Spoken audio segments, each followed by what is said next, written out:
welcome back to another episode of With the Chiefs. Today, we're lucky to be joined by Nico Nelles. Nico joined us previously on the podcast and was our very first guest, where we talked about how to effectively pick a running shoe. This episode, this is the first episode in a new series where we're actually going to be looking at providing runners insight into how to perform your best at any specific running distance.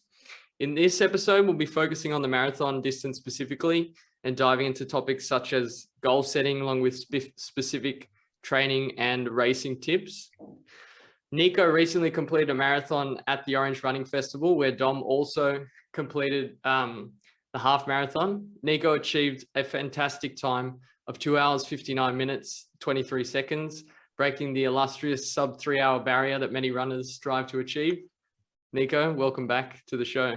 How you doing? Yeah, thanks, Smithy. Thanks, Dom, for having me on again. I really appreciate it, and happy to share some of the moments I had 6 days ago. Yeah, we're really looking forward to unpacking, I guess, the race and the training that went behind it. But as we normally do, we start with a bit of a training week update. So, what's your training week look at the moment? I imagine there's not too much going on. A lot of pizzas, beer, donuts. That's the way. Are you? No, seriously. Yeah. I was planning on doing nothing for the week. So for the marathon is 6 days go now. And the first week was like nothing planned. Yep. But the boys from Pace, they organized a social run last night in their store in Waverley with pizza and beer afterwards. How could I say no? So yeah, we went for a nice easy jog. I think 7.5K, like 5:20 pace, really easy. Yep. Felt like my hamstrings and glutes are still in orange because it was like pretty sore. But was kind of nice social run. We talked a lot and met new people, had pizza and beers afterwards, and the rest of the week I'm just really enjoying the time off, family time, eating food that I want, drinking beers, and just It's good to have the, I guess, reset, having a normal life outside of running. Yeah, no, that's good. You have to have a reset. So first week, so no running except for that run, which is it'd be such a change since you've been through obviously intensive training over the past, however long. But what about you, Dom? How's training going? And how are you feeling after your half marathon? Yeah, it's been going well. Welcome to the club as well, Nico. The Sub 3 club. Thanks. Thanks, guys. Training's going all right. Similar to Nico, had a bit of a down week. So I think, with all the flooding and everything in Sydney, Monday was, pretty cruisy. And then Tuesday, I was meant to do a session, but everywhere was like flooded and it was just like crazy rain and winds and everything. So I decided to give it a miss and did the session on the Wednesday instead, which was 7 by 1K. I think, I did them just down the center of Centennial because it was a little bit drier there, but it was pretty windy still. So I had a headwind going down the hill slightly and then a tailwind going up the hill. So it was a bit shit either way you cut it, but it was all right. I found that actually going the tailwind uphill was better, just probably mentally. I think the splits looked pretty similar both ways actually. So it was an interesting session, and I was pretty happy with it. But other than that, I did a little session yesterday on Friday as well, just 10 by 1 minute hill reps, which was pretty good too. I think the half marathon kind of took it out of me a little bit.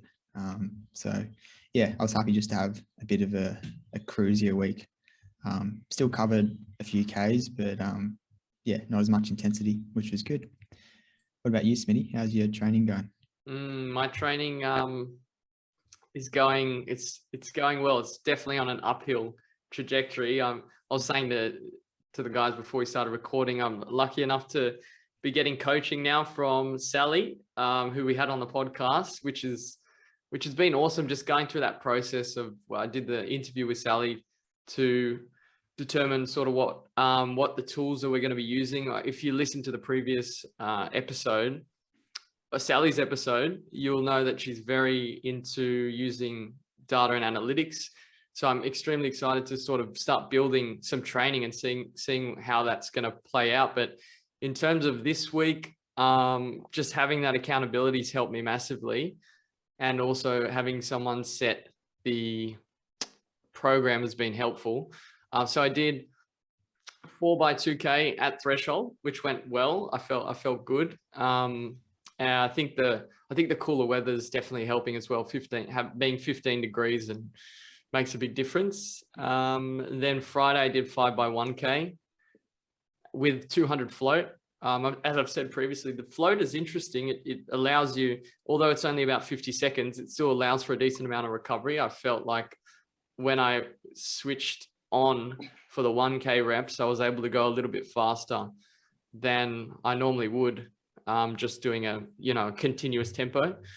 And then we got booked in sort of 3x5K at, call it, marathon pace for tomorrow. But I'm excited for future training and yeah, pretty happy where things are at, considering I was sort of going downhill and only really doing easy running.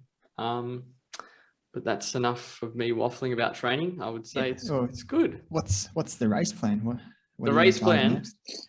Oh, so we're gonna do Canberra half marathon, almost like a time trial. I haven't done like a full build up, but it'll be Gold Coast marathon is the thing wow. I'll be going all in on, trying to at least. Nice one. Yeah, That's a so big I'm one. looking forward to that. Sub 230. Yeah, don't watch out. I don't know about Getting sub coached, 230. getting coached by Sally with power Game changer. and then Yeah. fast course. Look, I want to go as fast as I possibly can and put a good training block in. That's my goal. I don't want to get too attached. I don't want to get too attached to the time. I know that's not worked for me in the past and has led to me maybe getting injured, focusing. And we actually talked about that with Sally as well, sort of fixating on the time and trying to run paces that you're not prepared to run. But yeah, I'm super excited. But I guess moving on, if we start talking about your training, Nico, actually first about the goal. So when were you looking at, when did you first look at setting to run like a sub 3 marathon? I know this, for just talking to you previously, it dates back a little bit. Yeah. So the goal to run sub 3 is actually something that in hindsight was created when I was maybe around 7 or 8 years old, and I saw my dad finishing his first sub 3 in Berlin. Wow. In the late 90s, must be mid or late 90s. And I just remember that because I already realized how much work he put in there, and it wasn't his first attempt. And then he finally got it, I think 2:57. And this was something so special because my brother and I were there with like signs and had printed on our shirts, "Go Daddy Go." And since then I realized how special it is to run a sub 3 marathon, and just came back to me when I actually signed up with Sally, decided to work with Sally, that this was the year before in August. So around 20 months ago, maybe. So less than 2 years ago. And I said, like, oh, Sally, she asked me, what are your running goals? Short term, long term. I said sub 3 at some point. It might take 5 or 6 or 7 years, but I want to do it at some point. So 20 months ago, I was thinking I need 5 years, 6 years to do it. And here we are. I did it. And all the pressure gone. Obviously, so I'm training with Sally for 20 months now. And we thought we're going to do the first attempt last year in Canberra, which was April last year. But I got injured just 5 weeks before the race. So I couldn't do it. And then we were thinking Sydney in September, and this got cancelled for the second lockdown we had last year. And in December, just before Christmas, I just was sick of waiting I put so much work in again after the coming back from the injury last year, and I texted Sally, or no, I Googled online the next big marathon in New South Wales that we got, and Orange came up. I've never heard about Orange before, but it looked like prize money on, some sponsors, some big sponsors from the running world. I said, like, must be legit. Texted Sally the week before Christmas. I said, what do you think about Orange early March? She's like, oof, that's less than 12 weeks. It's game on, mate. You have to watch your diet and what you're going to eat and do over Christmas. But let's give it a shot. So yeah, I signed up for Orange, and it worked out. Yeah. Well, that's actually one of the things Sally mentioned when I was talking, is you had this really like long-term, like you had the goal but you were committed to making it work long-term. Like most runners, probably me included, I've fallen into the trap of not thinking longer term, but having that commitment to it is really important, because you never know, like it's sort of, it's non-linear, the process of getting fitter. Like you're not gonna, it's not gonna be as you always think. Sometimes it just takes time, but yeah. So if we go into 100%, and this is what, but Sally is the one that lost. Like, I'm not a patient person at all. Like, I'm not patient. She taught me over the last few months a bit more to be more patient, especially with running. And she always mentioned the bigger picture. It's like, when I met her, she never had a doubt that I'm gonna run sub 3 at some point. She knew it straight away, before I knew it. And she always, in my training, when I couldn't hit a workout, in the post comments, that I said, oh, the workout didn't work out and I couldn't hit the paces. She said, like, don't worry about it. Don't worry about one workout. Don't worry about a month. Don't worry about a week or whatever. Just look at the big picture, and it's going to be all right. So yeah, that's very valuable for me. Taking a lot of pressure on single workouts and look on the whole week or month of training that I had put in, helped me with Orange as well to stay focused. Yeah, absolutely. Because you can't hit every workout in a marathon build-up. You just can't. It's not possible. You have ups and downs. But the bigger picture is that what you're going to focus on, especially in running. Running is a long-term sport. If you're into running for achieving short-term goals, you're going to fail 100%. Absolutely. Because as you mentioned, there's so much work that goes into it, and you wouldn't, if you're not enjoying it and in it for the long term, it's not really going to, like, it'll be just very difficult for it to to hold up. But if we go into your training, so how long, I think you already covered this, so less than 12 weeks for this training block. But what was your training like just before that? So I was running pretty good since I came back from injury, which I think was May last year. So it took me like 6 weeks to come back. And so since May, I was working running consistently, like at least 60 Ks a week, which I know isn't that much, but just to get this consistency and get everything used to running, right? The high impact sport. So to not get injured again, always put the mileage in. And then even during lockdown, I increased my mileage slightly, but we're always running the whole time. I'm just trying to find here the mileage, because when you look at my mileage compared to a lot of other runners, it wasn't really high mileage. So I did, in my whole build up, I did 4 weeks of 100K, and 100K, not 100 plus, right? So my biggest week ever was 101K, which I did 3 weeks in a row consecutively. But it wasn't a high mileage build-up, but it was really marathon specific and very efficient. So every workout had a purpose. So we did 2 workouts a week and the long run. Every long run I did, especially the last 5 weeks before going into taper, were always a long run with a workout within the long run. So I always had like blocks in the long run where I had to hit certain power goals or marathon specific paces. So yeah, not high mileage, but very marathon specific. That's the way I trained. Yeah, Okay. because Was being a family dad, the time was a big ah, thing we had to look. Yeah. yeah. So you really honed in on efficiency, which is which is a Very great German as approach. well. Yeah. So was there different, if you take 12 weeks, was there different blocks within the 12 weeks where you focused on different things, or not necessarily? Like we've talked about periodizing your training in the past. Was there anything conscious around that, or was it sort of week by week you just set different, you and Sally just worked through different sessions? Like, did you focus on threshold early on and then you did a bit of speed, or what did it look like as it progressed? Yeah, so I entered this 12 weeks block actually. So 12 week including the taper. So it's actually just 10 weeks of pure training. I entered it after I finished Sydney Harbour 10.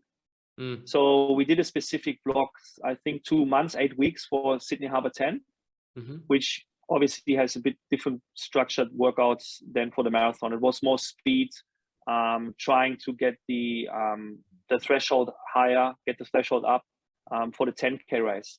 So I went into this marathon block with speed training, so we could focus actually on the longer stuff for this build up. Yeah, so the Tuesday workout always was something at marathon pace as well. So it was, I think we started with 50 minutes with 2 times 25 minutes at marathon pace. The week after, 2 times half an hour at marathon pace. The week after, 50 minutes without a break at marathon pace. Then 60 minutes, 70 minutes, up to 90 minutes at marathon pace on a Tuesday. Wow. As a midweek long run. Yeah. And then Thursdays we had some speed sessions, but nothing like short sprints intervals, more like K reps, mile reps, something like that. And then the long run. And in between, everything was really easy. Easy running, just get a bit of mileage in. Yep. I did a lot of double, which I'd never done before, double running. So just purely because of time as well. It's easier to get like 40 minutes in the morning and then half an hour later in the evening, instead of an hour and 10 minutes at some point of the day. Yeah, absolutely. Yeah. But if you want to go, I just open it up to go through the last 12 weeks of my marathon. Was like 78K, 80K, 89K, 100K. After that, we did a deload week as well. Yep. 73. And then 101 and 101, 101, 93, 91, and then 55 for taper, and then marathon week. And so yeah, nothing crazy in terms of mileage for most marathon runners. Just consistency in hitting those 3 key workouts for the week. Exactly. Yeah. Okay. So what was the key session for you, those 9, like those marathon pace specific workouts, or what were your kind of favorite sessions, or most effective sessions that you felt during the training block? So I think the long runs for sure. Mentally prepares you the best for marathon as well, in my opinion. I don't like working above my threshold. I just don't like it. I didn't like the build up for the 10K race. And I realized after finishing Orange Marathon that the marathon is my favorite distance. I just love being a diesel engine, right? Locking in the pace and going for 3 hours or sub 3 hours, rather than like going above threshold and for 35 minutes. My favorite session is definitely, I love 3 by 9K progression run with 500 meter jog. So that's a long run. That brings you up to 27K at marathon pace. Wow. And you have a progression within this 9K as well. So you go 6K, 2K, 1K, and then you have a 500 meter jog, and then you do it again, 6K, 2K, 1K, 500 meter jog, and then you go again 6K, 2K, 1K. That's and huge session. you're being you are progressive within the 9K, but also every 9K. If that makes sense. Yeah. So Yeah. 6K, what's the progression steps look like? So 6K so a bit slower, like the paces change, is it? Well, you should, yeah. So I went 6K at marathon pace, and then the 2K a bit faster and the 1K a bit faster. Okay. I did this session 4 weeks before Orange, and I ended up with 32K at a 4.7 pace. So I nailed that one. Yeah. Wow. Really good. Yeah. Like that was mentally such a booster as well. Confidence booster. 32K at 4.7 pace, with good progression. Yeah. Absolutely. That was my favorite workout of the whole block. Like this run was just phenomenal for me. Because you've ticked off the pace that you want to hit. Yeah, in training. Dom, is there anything that, because obviously you've done your own training blocks for a marathon, is there any specific, while we're talking about key sessions, is there anything that sticks out for you in terms of a key session? Yeah, I think for me, the long runs, definitely. I think for me, I was trying to run over like 30Ks as often as possible, like once a week at least. And then I did, I think 3x5K was a good session. And I did a bunch of like 1K reps, like 12 by 1K reps or something, which I really enjoyed. I think I like going a bit quicker.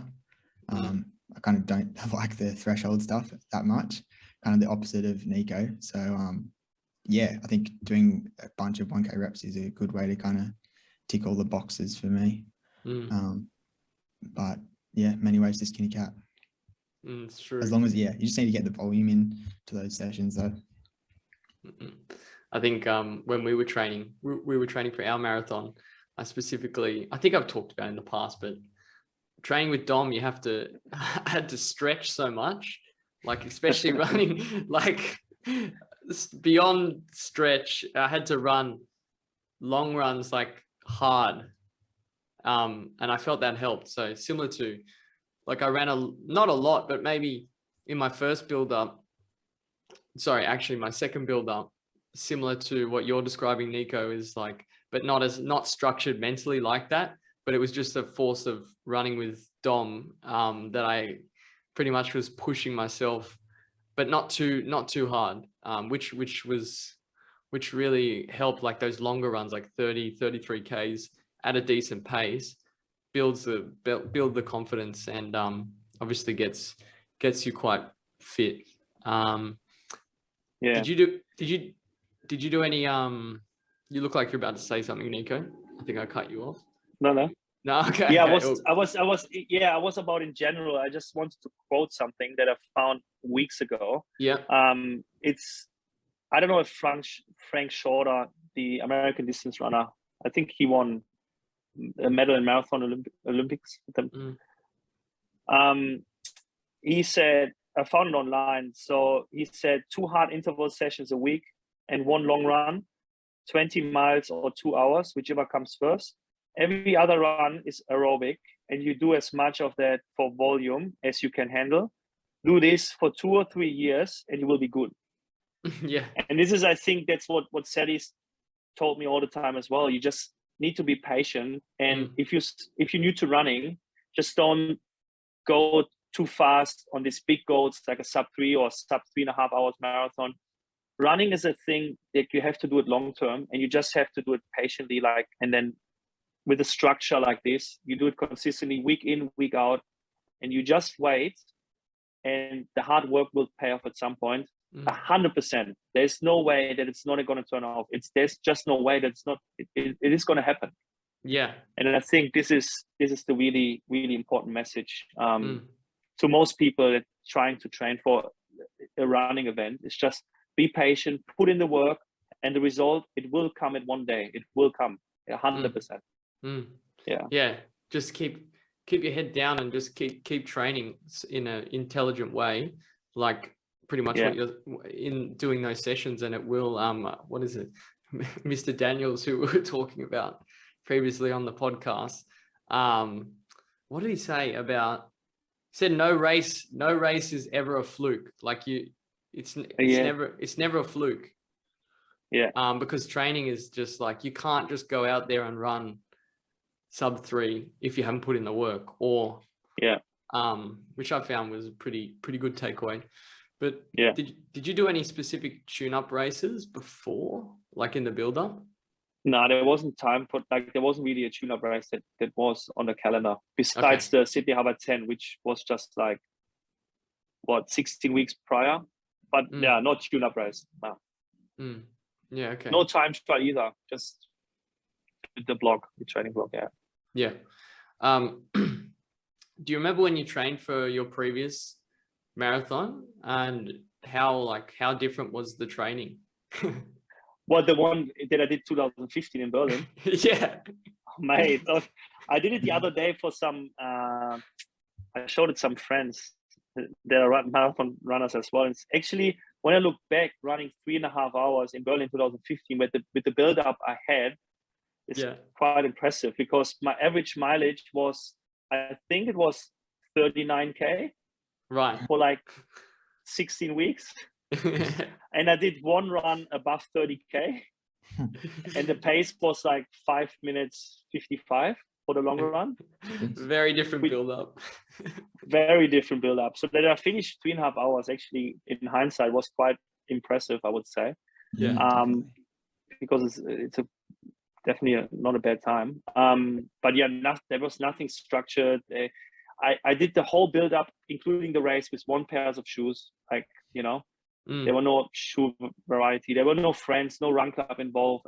I think if you ask me, or maybe we touch base later on it, what was really important as well was definitely the support, right? That I had from other people. Yeah, that's makes such a difference. I don't think I would have been, like, I wasn't previously in a run club, but if I didn't have Dom to train with and sort of walk me through, like, there's no way I would have been anywhere near sort of running the time that I ran, which makes sure even just having, few friends that are into running is so different to doing it on your own.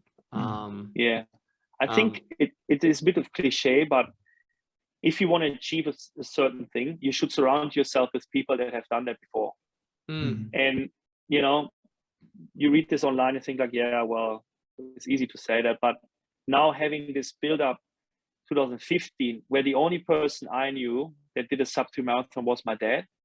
And he gave me a lot of advice, right? The long run I actually ran the whole marathon with him together, right? So we did the build up together as well. But now I know so many sub-2 marathoner that I could seek out for advice. I even asked Dom the night before the race, like, any last tips for me, like a 2.5 hour marathoner, And like having this support base around you makes a huge difference. And what was the advice you gave, John? Oh, I don't know. I think all the hard work's kind of done by then. There's not too much advice to give. I think Nico was just like so motivated and ready to rip into a good marathon anyways. Like there wasn't too much I could have said that would have changed the outcome. I guess just look after your nutrition and make sure you get to the start line in one piece pretty much. Getting to the start line is half the challenge. But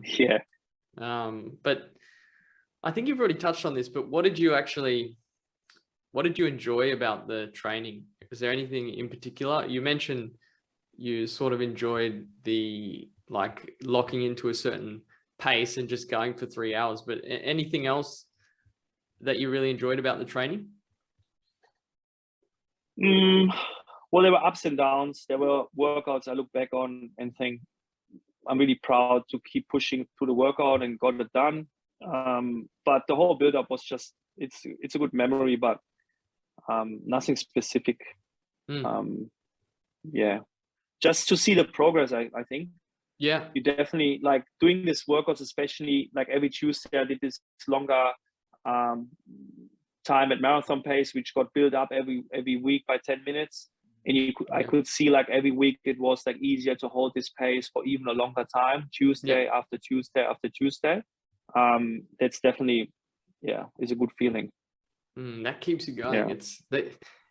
That's the problem where it gets like slightly demotivating if you default into shorter term thinking and see your paces aren't improving. But then on the flip side, like you're describing, it's nice to see that progression even in a shorter training block. So that mindset you're talking about, like holding the long-term vision is so important in that case. What about Dom? Is there anything like when you trained previously? Is there anything that you really enjoyed about the training? I think I was just thinking kind of similar to Nico, like seeing yourself improve. Sometimes it's over a long period of time, like it's not always like week after week. But when I was living with you, Smitty, in Summerhill, I used to do the same session every Saturday. I'd go up to this hill. It was, I think, like 600 or 700 meters around. And I'd try and do it in like sub 3 and see just how many I could do sub 3 for as long as possible. And then once I went over 3 minutes, the session was over. And that was a really good session because I saw like over time, I think I started off, I could only do like 4 reps under 3. And by the end of me finishing, living in Summerhill with you, I think the record I set was like 15 or something. So it was really cool. Like just having something like that that's like super measurable. I don't think I hit one under 3 minutes. Doing 50 uphill. Hey, uphill. Yeah, it's a little hill loop. It's like it was good. Dom absolutely loved being on the, like, I could never find my balance. I'd be like, no, I'm going on the concrete. It was absolute shit, like track as well, like uneven ground, running, like jumping onto concrete off like a little ledge, and it was proper like cross country, uphill, downhill, all over the place. I just found that really fun.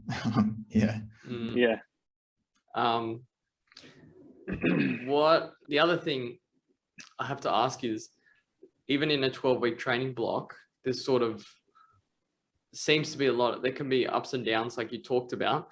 Was there any times you like were just like, I'm sick of this and like, I don't know why I'm doing this? Did you ever get into that mentality? I know I've gotten into that mentality. And also, how did you get out of it if that was the case? I never really had this point where I said like why I'm doing this, because I think when you have a why you're doing a certain thing, it keeps you going. And this sub 3 was so big with me. Like if I really struggle in a workout or like after a long week of training, I just remember myself why I'm doing that. I want to have this sub 3 so badly, and if this is what it takes or what it needs, then I'm willing to take it. I mean, obviously having someone like Sally in your corner or in my corner helps you a lot with taking all this planning and programming off your shoulders, right? Like I didn't really think about my training, right? I had questions about certain workouts that I asked Sally, like why we're going to do this, why we're doing this, what is the purpose of that one? And she gives me an explanation, her thoughts on it, and then we go for it. And I think 95% of the workouts I did exactly as planned. Sometimes I went a bit longer or a bit shorter or a bit faster, but I think that's all right as well. When you're a bit experienced in running, then you should be able to do it. That's a great point. I guess you can get sort of maybe a little bit low, but keeping because you do have to have a decent why if you're training for a marathon. Like it's a massive commitment, like a huge time commitment and energy commitment. What about you, Dom? I think for me, I can remember training for the marathons, there was always just that huge kind of push to, I don't know, set a PB, or I can remember my first marathon, I was just so scared of the distance. I was like, oh my God, like the marathon is so far, like how am I going to do this? And that really motivated me in training to push myself so much harder than I ever had before. And like do all these long runs that I never would have even attempted if I didn't have that really strong why kind of behind it. And I think that, yeah, the marathon, you need to be running so fast for so long. It's like just, you have to be motivated to want to be able to do a good one. Yeah. I think another tip is maybe when you are low, especially on your long runs, where you have to, on a Sunday, going out very early in the morning for 2.5 hours. Maybe if you have mates that training for marathon as well, or are good runners, just to try to get them on, even on the bike, or maybe just half the way, just to join you, just to have some company. That helped me on some of my long runs for sure. Yeah, that makes a I even difference. had my dad here. He was here in January for 2 weeks with my mom. Yeah. And he was on the bike on, I think one run I did 28 Ks. Yeah. And he joined me on the bike. That was quite cool. Yeah. Yeah. Yeah. So having the support as well. It's funny, if you're in quite intensive training, before the long run, you can be like, I don't want to do this, like before. But then you get out and you're like, you get moving and you might struggle, and it gets quite, because the long runs are tough. Like I find at least the last sort of 5 to 7, or depending on how you're feeling, it's like a grind. But there's something, it's almost like, I don't know how to describe it. It's almost like a meditation, or like you get into the zone sometimes. And like, I've never regretted doing a long run, or pretty much any run. So, but like at the end of it, I always have to remind myself, like, no, I enjoy doing this. You know, when you get up, I enjoy doing this. And also I will feel better after I finish it. And there is like do you guys find there's like a calming element to after a long run, even though you're like tired, you can feel like really at peace? Or is it just me? I find. I think in general, you, like myself, I never feel bad after a run. Never. Even if I feel bad before because of a stressy day at work, or, you know, I don't want to run, or I feel just shit for some reason, afterwards, I always feel better. Always. Even if the run wasn't what was planned, or didn't work out as planned, I feel always better. It's crazy because you can't see it before you go for the run. You're like, no, I don't want to do this. But then you do it and you're like, that's why I do this. Yeah, exactly. Okay. So what about nutrition? How did you approach nutrition during this training block specifically? Yeah, and I think there's some things that I'm already thinking about that I could improve maybe for my next build up or for my next marathon. I haven't worked with a nutritionist or change my diet or anything. I didn't drink any kind of alcohol for the last 7 weeks, I think, of the build up. Just because I thought that works for me. I'm not a heavy drinker anyway, so it's only on the weekend. But Sunday morning, I always had my long run, especially the last 6-7 weeks before that, really important. So I didn't want to drink any alcohol before that on a Saturday. So I just stopped drinking alcohol for a few weeks. But to be honest, I'm a foodie. That's why I enjoy this week right now so much. I love pizza. I love everything with chocolate, everything that's sweet. And yeah, I you know, that's kept me motivating as well. I said, I'm running 100K a week. I can eat whatever I want. I don't care, you know. That's why I didn't lose any weight. Like I went to Orange for the sub 2 marathon with 85 kilos, and I think like, wow, that's heavy for a runner. That's probably like 3 minutes there if I just would go down to 80 kilos. But yeah, I think there's always ways to improve something. Yeah. But no, nutrition, nothing really. There's a lot of joy in eating food, and if you're running that much, like it's hard sometimes to then restrict diet. It's a fine line. What about you, Dom? Has your approach for nutrition changed over the few training blocks you've done? Yeah. When I was training for the marathons in the past, like I haven't really paid too much attention to nutrition. Like I just used to, I don't know, when I was living with you, I'd eat pizza every day. Yeah.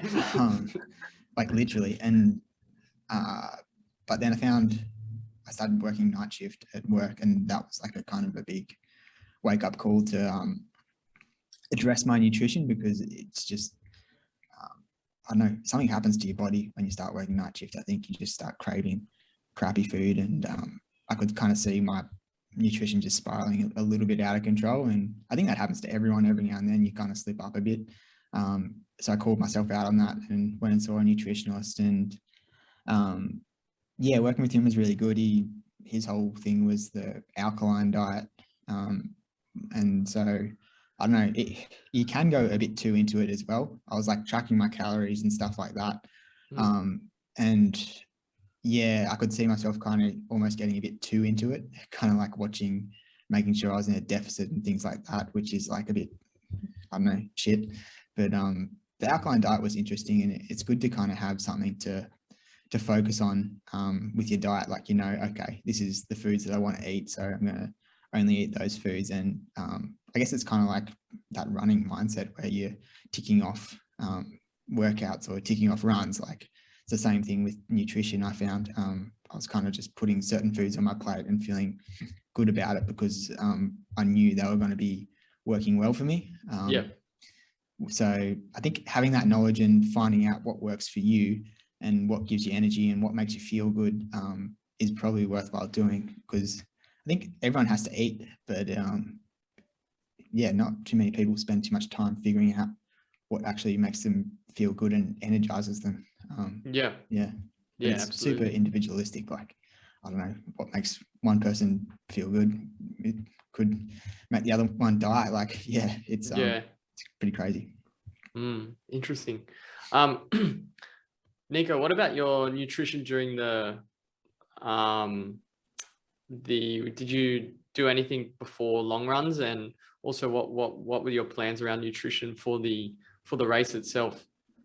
I just want to mention that I'm not having a shitty diet in general, right?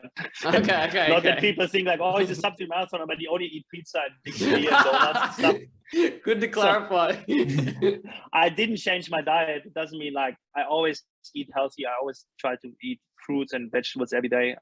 Get your greens in. I take some supplements as well, some vitamins. But I mean, in terms of, because I'm a big believer of the amount of what your consumption, like you're eating or drinking, that's what could be a problem, right? If that makes sense. So drinking beer in general is not a problem, even for a marathon build-up, if you have 1 or 2 beers on a Saturday.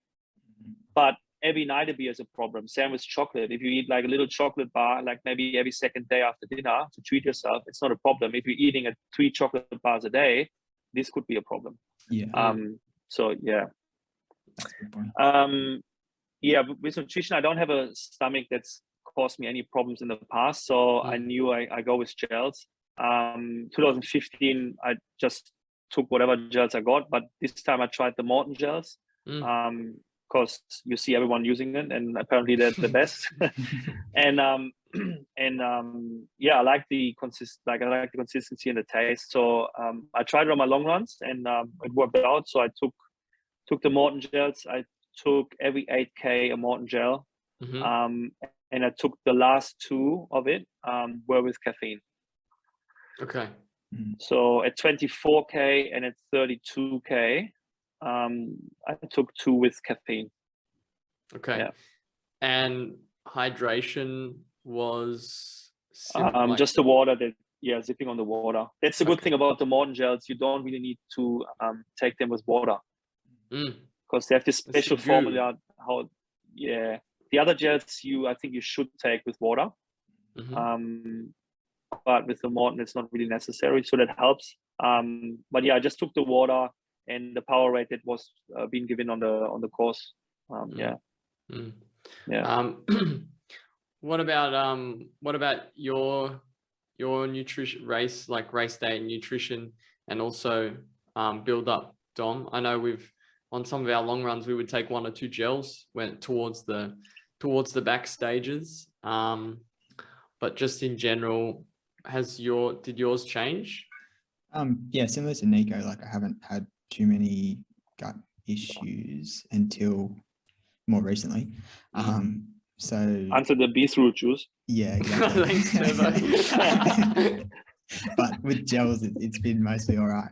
So yeah, I was just taking any gel in the past, like for my first marathon, and then yeah, got onto the Morton as well, and I thought it worked quite well. I made a little mistake in one of the marathons. I just took only caffeine gels because I was a bit stingy and didn't want to pay for both caffeine and normal gels. So I felt like, yeah, towards the end of the race, I was like about to have a heart attack. Like my heart was just out of control. But yeah, gels, yeah, the Morton's good. It's a little bit hard to get down, I found. Like it's just that jelly kind of texture. But once it's in your stomach, it sits pretty well. So yeah, I'm a fan of the Morton gels too. I was telling Sally, because you asked about like what gels I've taken. I described my first marathon. I'd never tried any gels. Like I didn't try the specific gels that I had for the race. And yeah, if I can give any advice, never do that ever, because I ran into so many problems like with my stomach. Yeah, it was terrible, but I managed to get through it, which was good, but I didn't think I would without needing to go to the bathroom, to tell you the truth. But yeah, it's extremely important to do a bit of testing. Otherwise, Yeah, you run 100%. Otherwise, yeah, especially with gear as well, which I think maybe the next talking point would be. So we talked a little bit, Nico, about in the episode we did about shoes, but maybe if we can just give a recap of the main training shoes you were using for the build up, and also other gear, any other gear as well. Yeah. So I think the same with nutrition. You have to, everything in marathon you use on race day, you have to use it in training before. You have to make sure it works for you. Obviously with nutrition, that you don't have to go to the bathroom. To be honest, with Morton gels, I needed 2 or 3 long runs to get used to them, because they feel a bit different to the other gels, I find. But I got used to it, so I used them on race day. Same with all the like the socks that I was wearing, the shoes I was wearing. I made sure everything is like no chafing on the singlet I was wearing. I decided not to wear splitties. I wore I don't know what's the Tights? not what do you say? Tights or Tights, half tights? Yeah, tights. Yeah. Half tights. That's the word. So I decided for chafing reasons to go with the tights. So I trained. I think the last 5 big long runs, I had my whole race kit on, besides the shoes, because I mentioned it in the shoe episode that the Vaporfly, the durability is not that good. So I did my last long run in the Vaporfly, so in my shoes that I was racing with, just to make 100% sure everything is good. Even though I knew the shoe before and I knew 99% everything is all right. I did my last long run in socks, shoes, completely race kit for the marathon, including nutrition, everything, including the breakfast as well. So including wake up at the same time, have the same breakfast, have the same clothes and kit, and have the same nutrition for the long run. That just makes you like really confident mentally that on race day everything is gonna be all right, and you don't have any chafing somewhere, or the shoe feels uncomfortable after 20k or whatever.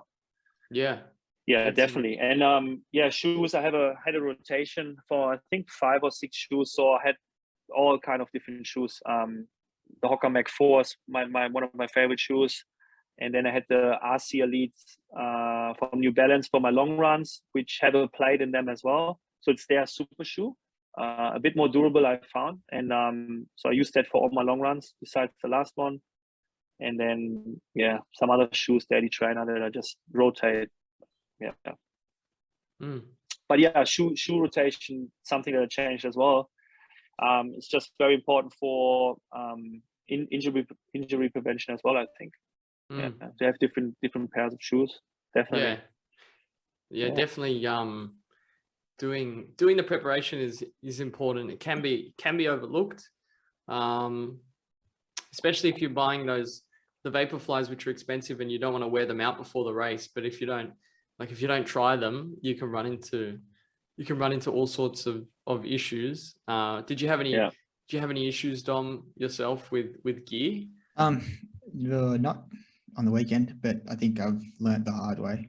I bought a pair of Vaporflies once, and fresh out of the box, I was like, oh yeah, I've worn Vaporflies before, I'll be fine. And yeah, my Achilles was just rubbing really badly. Fortunately, it wasn't like an A race; it was just a half marathon in the lead up to a marathon. But it got to the point where it was just so bad that I had to stop running. It was like just giving me the shits. Yeah. So yeah, wearing the right shoes is super important. But at the moment, I train with an old pair of Vaporflies, and then on the day I've got some super thick socks and some of the tape, the elastoplast tape that physios use. So I tape my Achilles because I know that's like a troubling area in the Vaporflies. Yep. But yeah, with any other shoe now, like I kind of wear it and make sure I've got a feel for where any sensitive areas would be. Make sure I put tape in those areas and wear thick socks.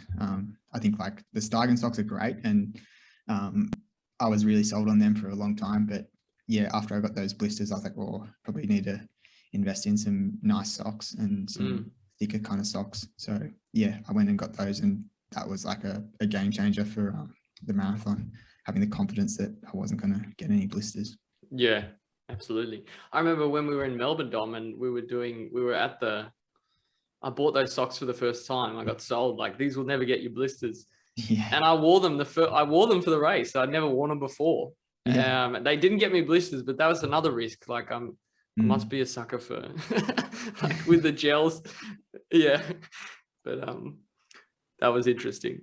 But I think the experience, everyone, like before my first marathon in 2014 in Hamburg, I decided to cut my toenails the night before.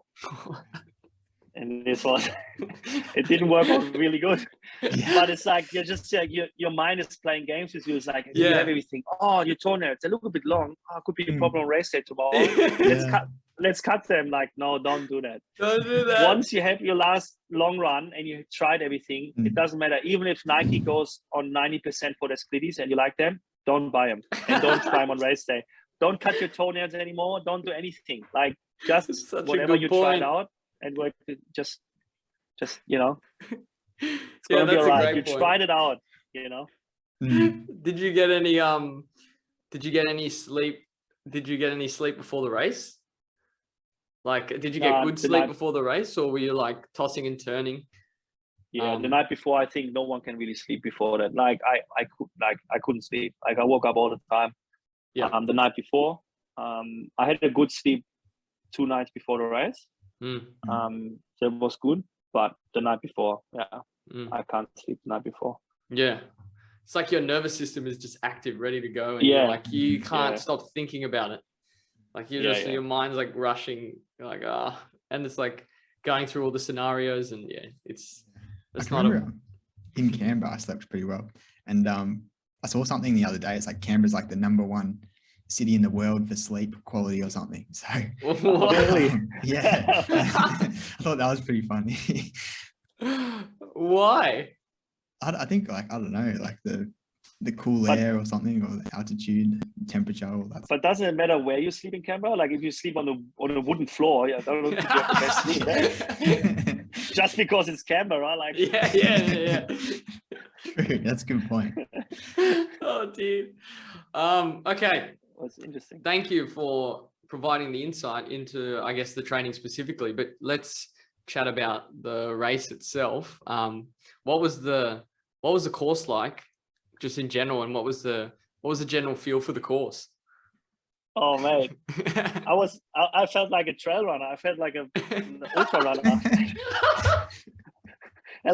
The elevation was like for a road marathon, it was insane. Like so we arrived with my whole family. So my partner, our daughter, my mother-in-law and sister-in-law, we all went up there on Thursday because our daughter turned 3, ironically 3, on the Friday.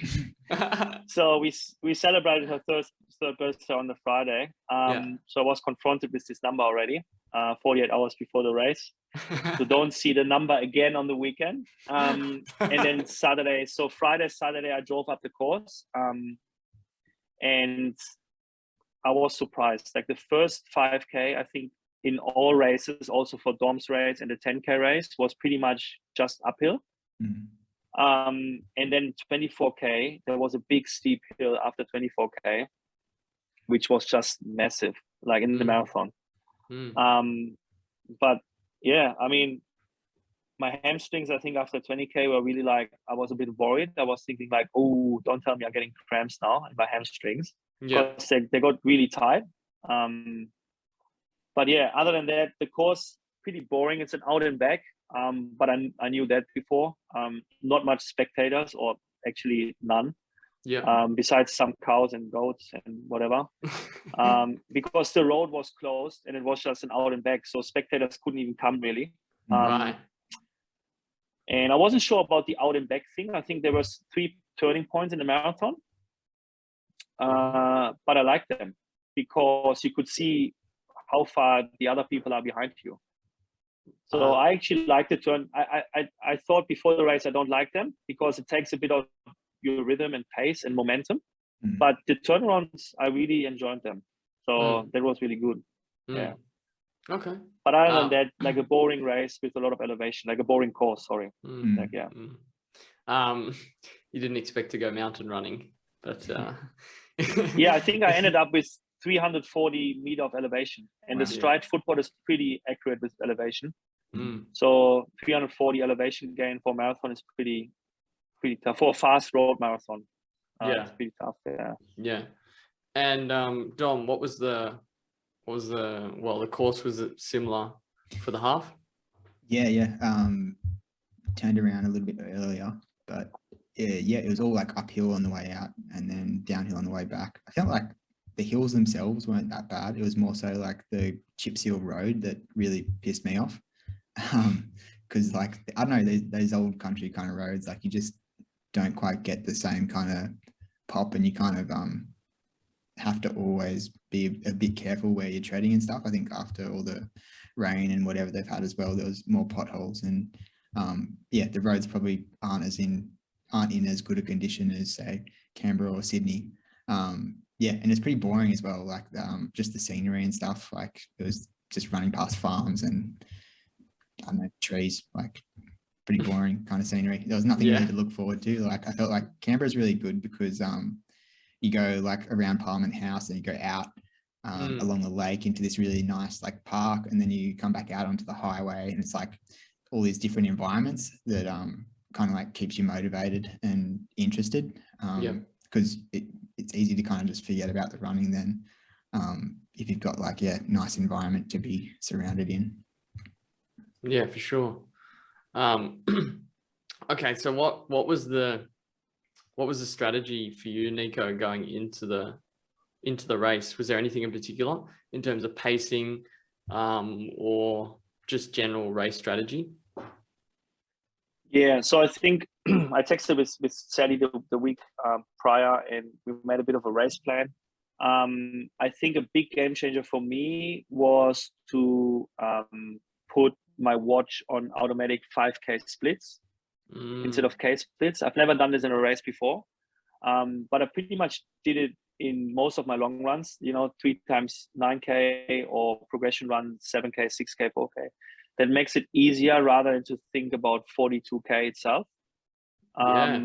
So the race strategy was based around 5K splits and conservative.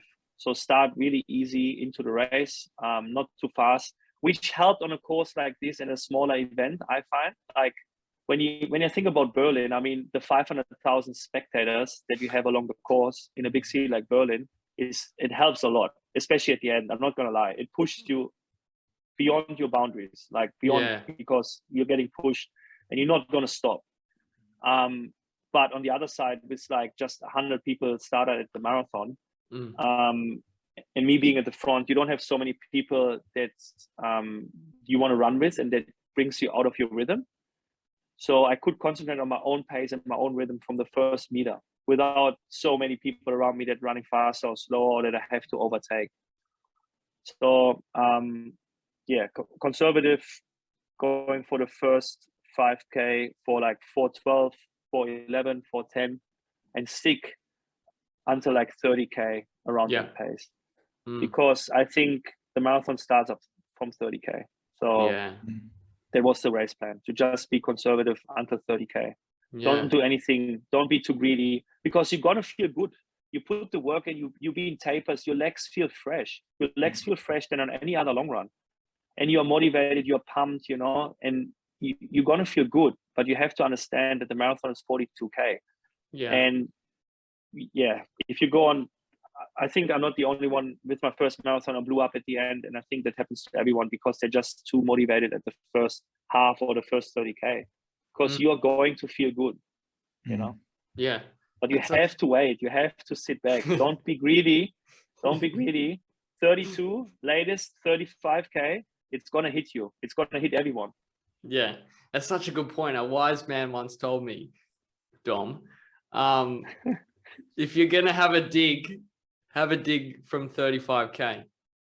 That's the mentality. Like, I remember you told me before going to Melbourne, like, if you're gonna have a go, last 5K or whatever it is, then have a go, because like you said, Nico, like it just hits you. And the two marathons I've done, it both just hit, like it's hard to describe. Your legs just feel like they don't want to work, they don't want to move. Which leads me into, so that when did it hit you? When did you start feeling like that, really, you know, when you started struggling in the race? So it really hit me. If you see my 5K splits, 35 to 40K. I think it was around 36, 37, to be more specific. Yeah, it was a bit with the situation. One of the really good thing about this race was that I was actually able to race the marathon, you know, in terms of racing for position. Normally, like, it wasn't a goal of mine, because you never know who's going to show up on the race day, right? You only focus on your time and your goal. But I was together with the guy for pretty much the whole race, and we were on third and fourth position, because the first two guys, they went off the gun. Like, they were just animals. They were legends. They were off from the gun. And then we caught the first woman at like 25K, I think. And then it was just the two of us for pretty much the whole race. So I was able to race, and, like, you know, tactical thought about, when is he going to do a move? I'm going to cover the move. If I'm the one that's doing a move, I don't know, like, what's going to happen, right? I don't have any experience in racing, especially over the marathon, mate. And so I decided 32K. I felt fresh. Yeah. And I thought, with 10K to go, I just put in a search and let's see how I can get away from him. Yep. He told me earlier in the race, you know, because you have a bit of a chat, you know, you ask, what are you going for, or should we work together? And he was telling me that he just signed up for the race 2 days prior, and he was training for 6 foot, but this got cancelled, as we all know. And I was realizing, shit. So he did all the vertical work, he did all the elevation work, he did all the hill sprints, because he was training for a marathon with, like, how many elevation gain? 2,000, 3,000 meter of elevation gain. For him, this elevation gain here, 300, is nothing, you know. I looked him up on Strava after the race. He did like at least 2,000 meter elevation gain every single week. I did this in my whole build up, right? So that scared the shit out of me a bit. But yeah, I felt good. 32K. I had the feeling he slowed down a bit. So nothing crazy, just a little bit, just 4.5s, 4.4s instead of 4.10s, 4.9s. So just like 5 seconds a K. But it was enough to get away from him. But unfortunately, at 35K, it hit me. 37K around, he pulled up next to me. Like, he got me. Wow. Was back there. And then mentally, he was in a better position, because he was the one who caught me. And I was like, fuck, here he is. Shit. And then I tried to hold on to him for like maybe less than a K, to like 38K. And then I had to let him go. And then I saw him going and going and going. And mentally, I was just like, why I'm doing this here? just stop. Like, race is over. And then I have to remind myself why I'm here, right? That I'm here for myself and sub 3, and this is the thing, and just let it go. I mean, it would have been nice, 3rd place in Orange. The prize money was, I think, 250 and the podium and a little trophy, you know, but yeah, didn't work out at the end. But yeah, so there is 35 to 40K where I lost a bit on time. Geez, that sounds intense. I've always I've always been in my own sort of mind and sort of not battling with someone. So that'd be fun. That'll be a bit of fun, and yeah, also dangerous, because if you get too competitive, you'll just you could just blow up. But how do you describe for someone that hasn't run that distance and felt that sort of level of fatigue, how do you describe it, or what did it feel like to you? Because it's a very unique sort of fatigue. It's like, yeah, what do you reckon? What my recommend, like, I don't know, this, I think you have to experience yourself. It's hard to describe, because the body is, if you think about, your body is capable of it, to do it, right? You train for it, you know, if you put the work in, you could do it. But your mind is also a factor that and I think on the day I wasn't 100% as strong in my mind as I would like to be. I think mentally I was also a bit struggling. So yeah, you have to experience. I think it's a really unique feeling. Yeah, it is. Yeah. Yeah. What about you, Don? Yeah. Hey, Chloe.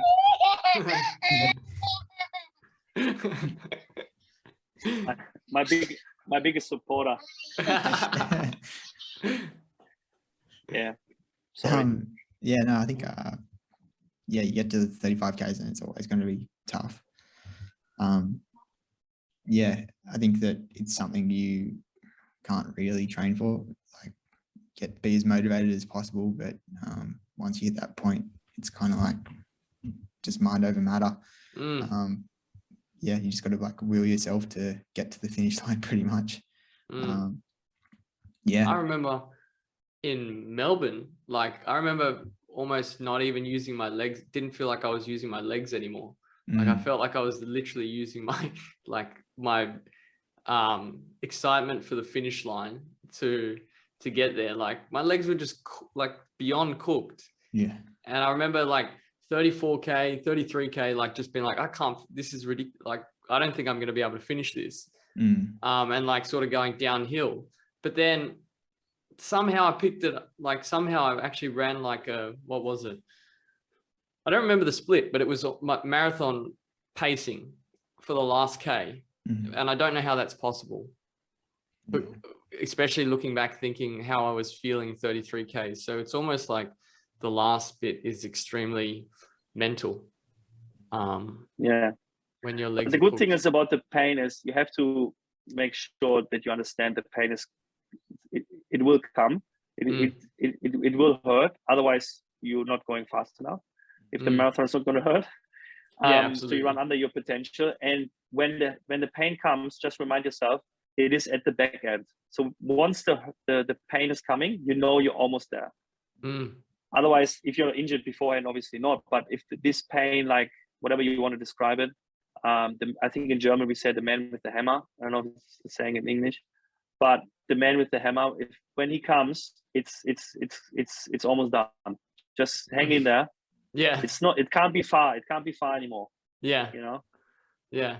So how did you go the back end of the race? Were you just completely struggling because it was so close to, it was, the time was coming in. Yeah. So you must have, what were you thinking at the end?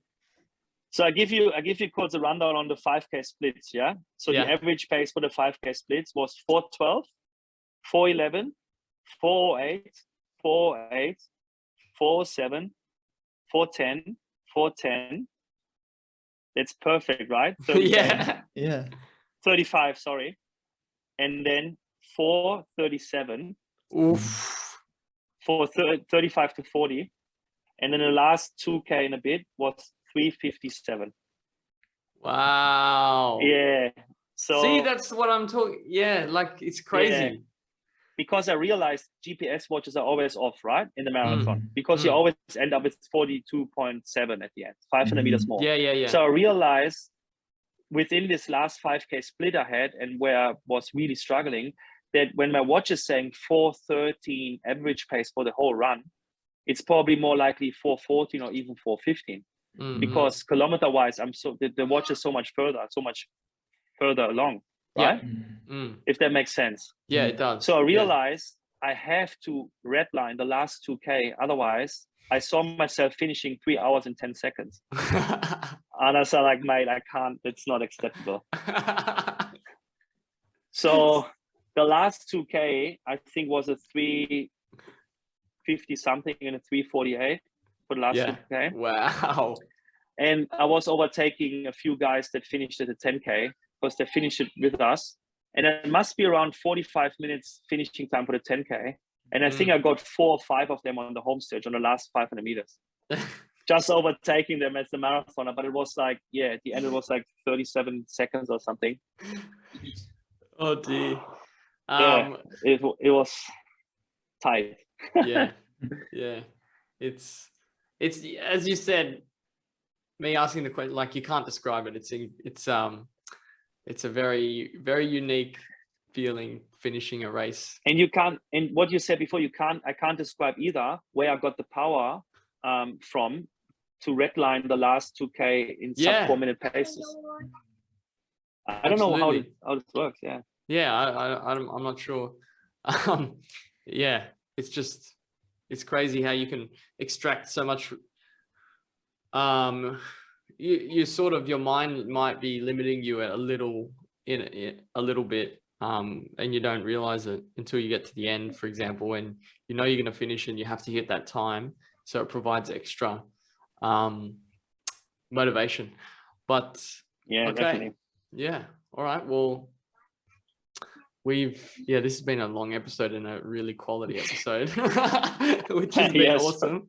This has been, but I mean, for me personally, I need to give a big shout out to Dom as well, and Arthur and Sota, 3 mates of mine. They came up to the weekend, to my family, Emma and Chloe, that they don't celebrate their birthday. And the biggest surprise for me was that they waited for me on the 24K mark, just after this hill that I mentioned earlier, with signs that says, like, that's my daddy and go Nico go, which I didn't know prior to the race, that they're gonna be there with signs. Wow. And so I couldn't have done it with all these people around me, and Sally and the Toba runners, you know. I think the support, and that motivated me personally at the end to know that my daughter is there, and just like DNF was never an option, because just for myself, but also for her. And then at the end, just like to put everything in there to finish sub 3. Incredible. What are the future plans for anything on the horizon for marathon? Or well, Smithy, I would lie to say, like, I'm 100% happy with the results. I'm a sub marathoner now, and I'm really happy with it. And everything was perfect. And what I like about the time is there's definitely room for improvement.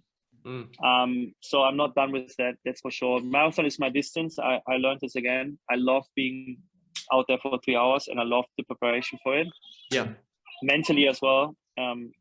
Going as slow as I can with this sub 3. Maybe put it out there. Going sub 250 maybe next year. Yeah. That's definitely on the table. I think that's definitely within reach. I'm trying. Sally doesn't know yet, but I'm thinking about Canberra, actually, which is in 4 weeks, I think. But not doing something crazy. I was thinking about you two guys who were pacing me last year in Jan to go sub 85 for the half. And I didn't do it. I did 85 something. But 3 weeks later, I did a training run, which escalated.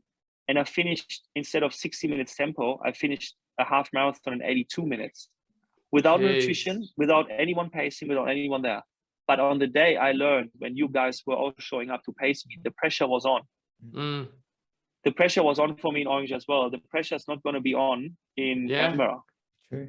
And also Arthur, who really supported me in Orange, is going to go for his first sub 3. So I actually texted him today. I said, like, mate, what do you think? Should I go with you? And just hold on as long as I can and help you to go sub 3. And if I go with you, it's fine. If I blow up and go 3:10, 3:20, even 3.5 hours, I wouldn't care. Like, I think, yeah, it might be a bit crazy because there's no recovery after this very big build up and the marathon ahead. But on the other side, the work is done. I have the fitness. I just have to maintain it for another 3 weeks, do a bit of a taper and go in there without any pressure, any. What's I the like the sound of turnaround? How many weeks between the two? I think it's 4 weeks more. Wow. Okay. So we'll be 5. Yeah. Yeah. So probably get 1 week of training and then start tapering. Yeah. So if you ask me about my next running, that's my next running thing. I think I haven't made the decision finally yet, but yeah, I'm gonna talk to Sally and then I think gonna help Arthur and see what I can do. And yeah, the other reason the pressure was on, we're expecting our second baby coming in June this year. So I knew after June this year, when the second baby is there, there's not much structured running for the next 6-7 months afterwards. So for the rest of the year, there's not probably much going on in terms of high goals. Yeah. Okay. Yeah. Oh, big. Well, it's been great chatting to you. Oh, we have that one question. Dom, you want to do the honors? I think, we asked you last time. What's your favorite race? So we'll ask you again. But yeah, has it changed? Yeah. Yeah, it definitely has changed. So it's definitely better than the 10K. Yeah, I would say it's probably my best race, to be honest, because it's also the first race where I obviously had my daughter with me. Doing it for her as well, seeing her at the finish line on course. And it's also the first race I really had a like kind of structured build up as well. And just everything was perfect. I had good friends there with Dom, Arthur, and Soda. I had my family there. My daughter's birthday, her 3rd birthday, going sub 3 in Orange. Shout out to Orange as well. It was actually a very, very nice organized event and very familiar, really good. And they were legit runners as well. Even the Maya race the day before, the prize money is good. I definitely go back to Orange. Yeah, likewise. Nice little city. Yeah. So I think there's a lot of potential there. Like if you can get a good field out there, it could be pretty cool. Yeah. So overall, the whole weekend was just perfect. There was nothing I would change if I could. Yeah. Well, that's awesome. Well, thanks again. Thanks for joining us again on the podcast. Yeah, thanks for having me, guys. This has been pleasure. Awesome episode with lots, because there's so much to unpack with the marathon, and it's I think it's an event that is close to all of our hearts, and there's a lot of glory involved. So yeah, thanks again. We really appreciate it. Yeah, thanks guys.